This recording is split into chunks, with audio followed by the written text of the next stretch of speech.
about the Garbage Pail Kids. I remember the series growing up. I used to go to the local candy store. I used to pick up like packs for 25 cents a pack. It'd come with like 5 cards, and it'd come with a piece of chewing gum, which is interesting. Now you can't start talking about the Garbage Pail Kids without mentioning the Cabbage Patch Kids. If you guys are familiar with the Cabbage Patch Kids, it might sound familiar with you. Huge doll line.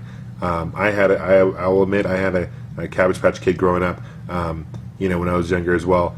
Made by a company called Coleco, which if you're a retro gamer, that name might sound very familiar with you because they made the ColecoVision, and they made a couple Atari 2600 clones, a couple Pong clones, etc. so forth. So they definitely had their hand in the gaming market as well back in the 80s.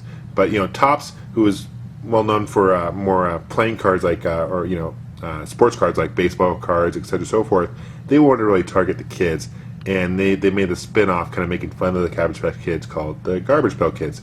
Immensely popular line back in the 80s. Came out in 1985, only lasted 3 years, was discontinued in 1988.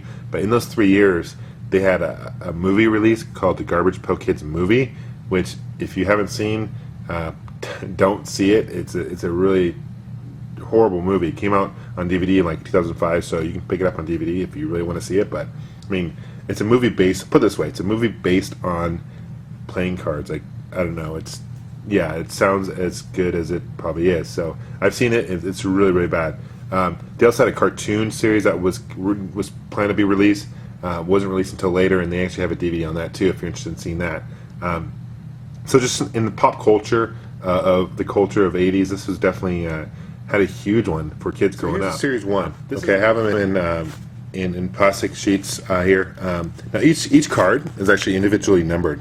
Okay, so starting from 1, and there's A and B. So the reason they have A, B, because there's the twin to each card. So I'll show you an example. You got Blasted Billy here, okay, and you got Atom Bomb. So it's the same card, different name. So it's a twin. April Showers and Stormy Heather.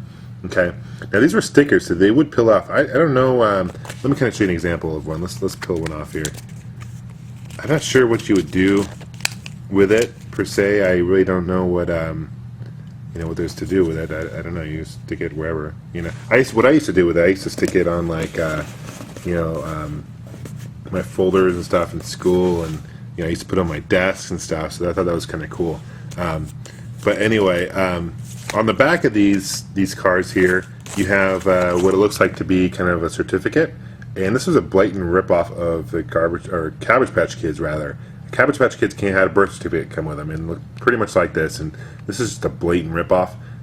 Huge trademark issues. As I mentioned earlier, Coleco sued them. In the later series, they had to discontinue that, and they made the characters look a lot different. So the first couple series, the characters look a lot like Cabbage Patch Kids. Now, there are certain cards that have a checklist on the back, and this checklist is cool because they'll show you all the cards in the series, and each of them are numbered, and then you can check it off.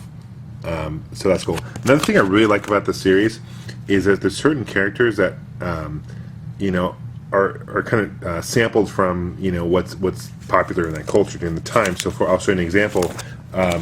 You've got here's like Ashcan Andy. He's supposed to be obviously like R2-D2, which Star Wars is huge. I got this character right here, which is Rappin' Ron, which is supposed to be like Ronald Reagan, right? So kind of interesting, series there.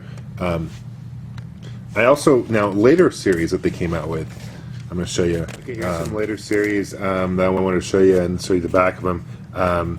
Let's see, this is U.S. Arnie, and he's number 110B. So just by the number, I'm guessing this is series 3 because each series had about 41 cards. You can already tell that he's drastically different. He's not much of a doll anymore, whereas before they were, for example, they were like more of a doll size, smaller size. So they changed that up. On the back, they also a lot different. They're no longer certificates. They got these wanted things. There's different backings. You get this like Bazooka Joe kind of type comic strip on the back of some, and some of them are really cool. Where if you look on the back here, it'll show you you can make a puzzle, border puzzle. So there's 21 cards that create a puzzle, and the back of a puzzle would look like these. And what you would want to do is you create them, match them together, and it's a puzzle, 21-piece puzzle. So that's pretty cool. And what's interesting, I have a box here. This is the 15th series, okay? And this is the very last series I made. This came in 1988. And you open it up, And the box comes with a very, very cool poster. You know, and also comes with individual wax packs here, and you can kind of see the gum and 5 stickers, 1 stick of gum. So yeah, they're cool series. Now, interesting enough, in 2003, Topps re-released. They made another series of Garbage Pail Kids, so they're still around. I think you can still pick up some. If I can remember right, I think they have about 7 new series as of 2008. So that's interesting. Go to garbagepailkids.com. It's a website that you can go to, and you can purchase some as well, some newer figures. So this is my review of the Garbage Pail Kids collection. I got a ton, you know, just a lot of loose ones. You know, one thing I want to do, I want to get a kick out of this. Let's try something real quick. Okay, so I've got this pack here. One thing I want to do, it came out in 1988. Let's open it up. You got this gum here. Let's see how good it is after, 21 years later. Yeah, very powdery. So, lesson is, if you, oh man, if you have any of these, don't eat the gum. Don't eat the gum. Thanks for watching, guys.